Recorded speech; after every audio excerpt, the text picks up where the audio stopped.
totoo ba na si Marcos Jr. ang susi para mapauwi si Tatay Digong galing sa dahig?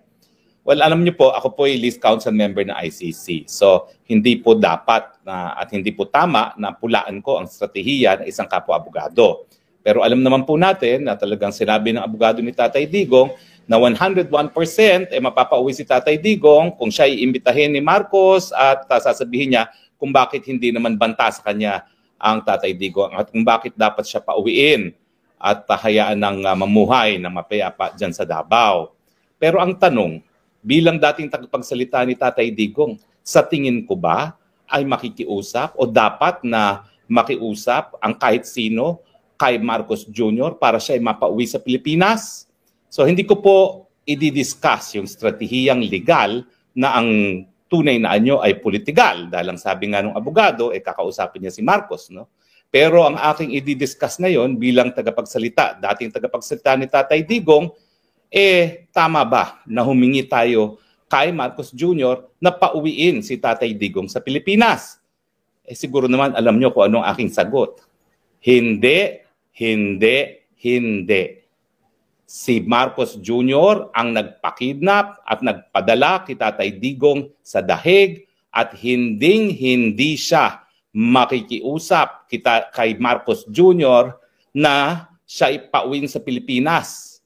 Mas nanaisin pa siguro ni Tatay Digong na pumanaw na sa kulungan sa dahig kesa humingi ng pabor o tumanaw ng utang na loob dyan sa Marcos Jr. na yan. Now, bakit naman natin sasabihin na susi si Marcos Jr. sa pag-uwi ni Pilipinas? Susi si Marcos Jr. sa pag-uwi ni Tatay Digong sa Pilipinas. Di ba una-una siya nga ang nagpadala kay Tatay Digong dito sa dahig?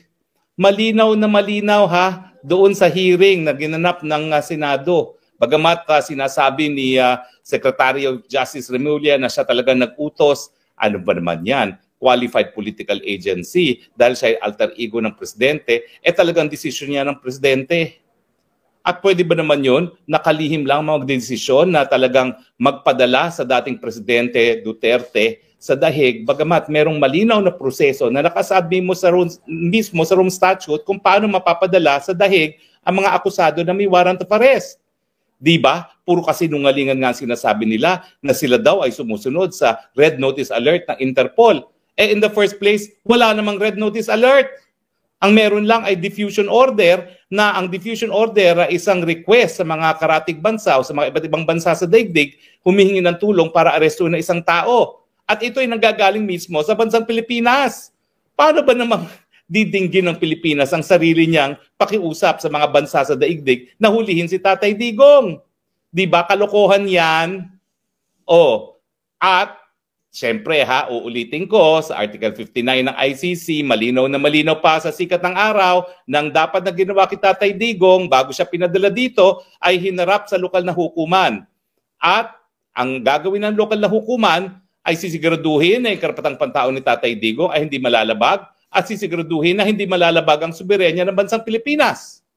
Paano malalaman kung malalabag ang soberenya ng bansang Pilipinas? Well, titignan ng hukuman kung meron pa bang obligasyon talaga ang Pilipinas na makipagtulungan doon sa service ng warrant of arrest ng ICC. At siyempre, ang magiging kasagutan ng lokal na hukuman hindi na kasi malinaw naman sa Tratado ng Roma na kinakailangan para magkaroon ng obligasyon na makipagtulungan ng isang bansa na bumitiw na sa Rome Statute, kinakailangan gumalaw ang prosecutor, magsimula ng preliminary investigation, hindi lamang preliminary examination sa loob ng isang taon matapos mag-deposit ng instrument of ratification. Ano ba yung pagkakaiba ng preliminary examination at preliminary investigation? Walang preliminary examination po, gawain yan ng prosecution alone.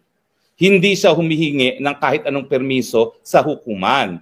At ang preliminary examination, titingnan lang niya kung meron bang sapat na ebidensya para siya ay magtuloy sa preliminary investigation. Bakit kinakailangan magkaroon ng preliminary examination?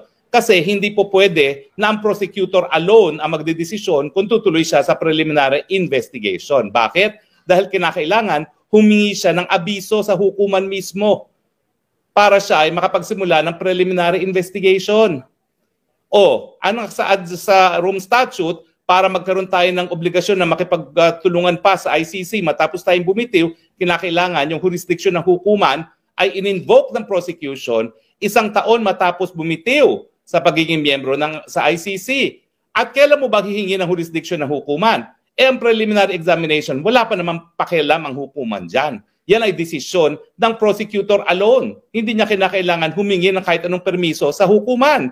So ang tinutukoy ng Tratado ng Roma dun sa sinasabi na kinakailangan ma-invoke ang jurisdiction ng hukuman sa loob ng 1 taon matapos mag-deposito ng instrument of withdrawal ng isang bansa ay yung stage ng preliminary investigation at malinaw na malinaw pa sa sikat ng araw na lumipas na yung 1 taon matapos tayo magbitiw bago humingi ng abiso ang prosecutor para magsimula ng kanyang preliminary investigation. Kaya nga sinasabi natin, kung hinarap si Tatay Digong diyan sa lokal na hukuman, hindi papayag ang lokal na hukuman na ipa-deport, ipa-extradite ang Tatay Digong sa dahig dahil nga po yan ay labag na sa soberenya ng Pilipinas.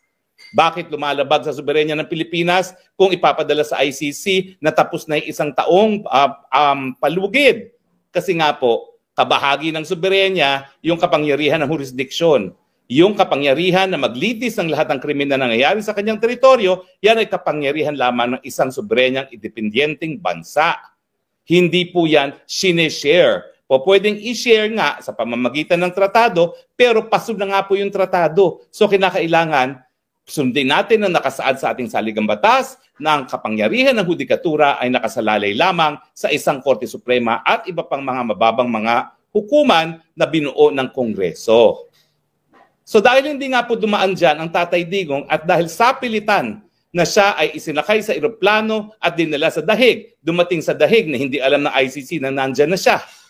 O nataranta rin sila na nandyan na pala si Tatay Digong. Ano ibig sabihin yan? Yan po ay naging krimen din sa Pilipinas. Yan po ay krimen na unlawful detention, na kidnapping kung saan ang isang tao ay pinagkait sa kanyang kapangyarihan ng isang taong gobyerno na walang legal na basihan. Bagamat ang legal na basihan po na sinasabi nila ay warrant of arrest, ay yung proseso nga para ipatupad ang warrant of arrest ay nakasaad sa Tratado ng Roma. At yan nga po ay sa pagharap kay Tatay Digong sa hukuman na hindi nangyari. Kaya pati ang mga justices gaya ni Ascuna sinasabi na talagang mali ang naging proseso. At alam nyo naman po yan si Justice Ascuna, ha? Hindi po yan malapit kay Tatay Digong. Yan po talaga ay dilawan to the core. Appointee ni Tita Cory at yan po ay nanilbihan bilang, kung hindi ako nagkakamali, parang spokesperson ata ni Tita Cory for a while, no? Bago siya na talaga sa Korte Suprema. So malinaw po na talagang ang pamamaraan na kinuha o ginamit para makuha ang pagkatao ni Tatay Digong ay kidnapping or extraordinary rendition na sinasabi ni Inday Sara. Kasi nga, kung dadaan yan sa legal, dapat dumaan yan sa hukuman, hindi sa sapilitan. Bakit natin hindi sasabing sapilitan? Ay, naku, hindi na siya linubayan ng mga pulis matapos maglanding ang kanyang eroplano galing sa Hong Kong. Pinaligiran na ng sandamukal na pulis. Dinala doon sa isang reception area sa Villamor na hindi na siya pinayagang lumaya. Ibig sabihin, inaresto na siya dahil hindi na siya malayang lumabas ng airport doon pa lang sa loob ng eroplano galing sa Hong Kong. At sa pilitan, ang kulang na lang, buhatin siya ng mga kapulisan na pinangunahan ni Torre doon sa eroplano kung saan nagdala sa kanya sa dahig. At siyempre, yung eroplano na yan, pribado. Sino nagbayad? Gobyerno ng Pilipinas. Alam mo, sa totoo lang, kung ang Pilipinas ay nakipagtulungan sa ICC, pati yung eroplano, ang ICC magbabayad. Ang importante lang naman ng pagtutulungan ay yung mga pulis ang mag-serve ng warrant of arrest. Pero yun na nga, sang-ayon sa proseso na nakasaad mismo sa Tratado ng Roma na hindi nasunod. So, ang punto, si Marcos ang nangidnap. Naniniwala ba kayo na desisyon lang ni Remulla yan? Talaga po yan, sang-ayon sa kanilang planon na tanggalin ang tinik ng mga Marcos para manatili sa pangyarihan till kingdom come. Dahil hindi pa sila nasiyahan dun sa 20 years na sila ay nakaluklok sa kapangyarihan ng kanyang ama. Ang nais talaga nila, Marcos forever. sa kanilang paningin, wala ng ibang may kakayahan magpatakbo ng gobyerno kung hindi ang mga dugong Marcos, ang mga dugong kleptocrats. Dahil alam nyo naman, Guinness Book of World Records na nagsabi na sila na ang pinakakurakot na leader sa daigdig. O sige, kung hindi sila ang isa sa pinaka, top 5. Number 3 ata, yung huling pagkita ko sa listahan.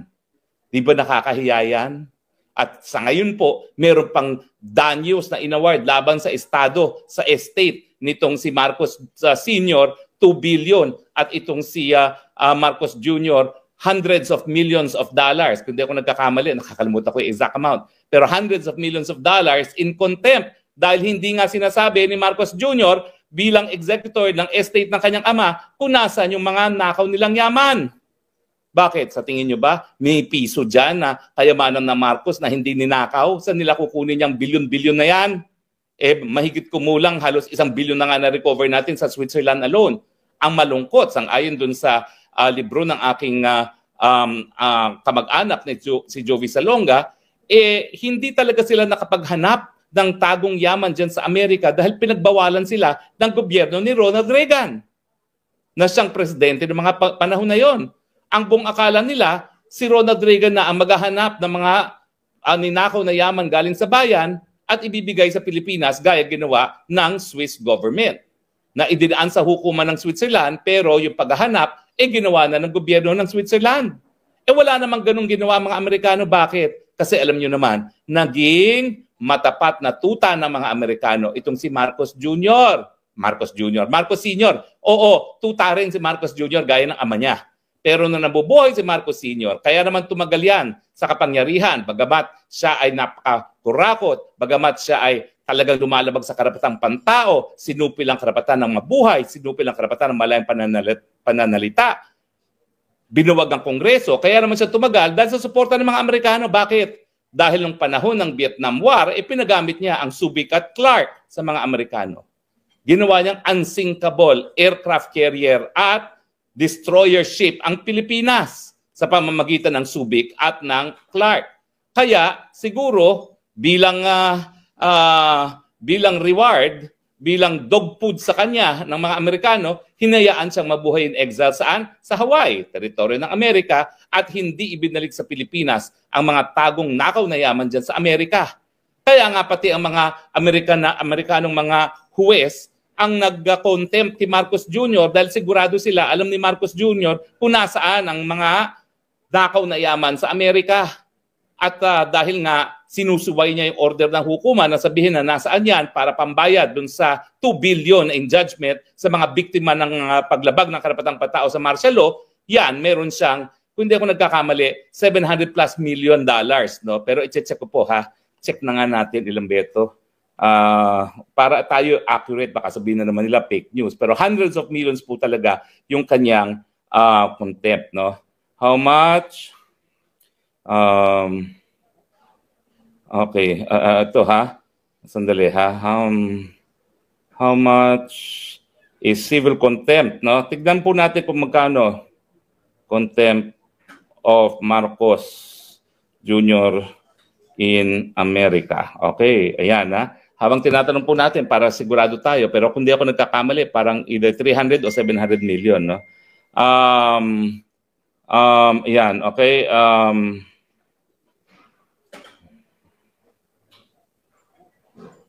Magkano? 353,000 per day starting in 2021. So ngayon, ito yung kanyang contempt ha. 353,000 per day.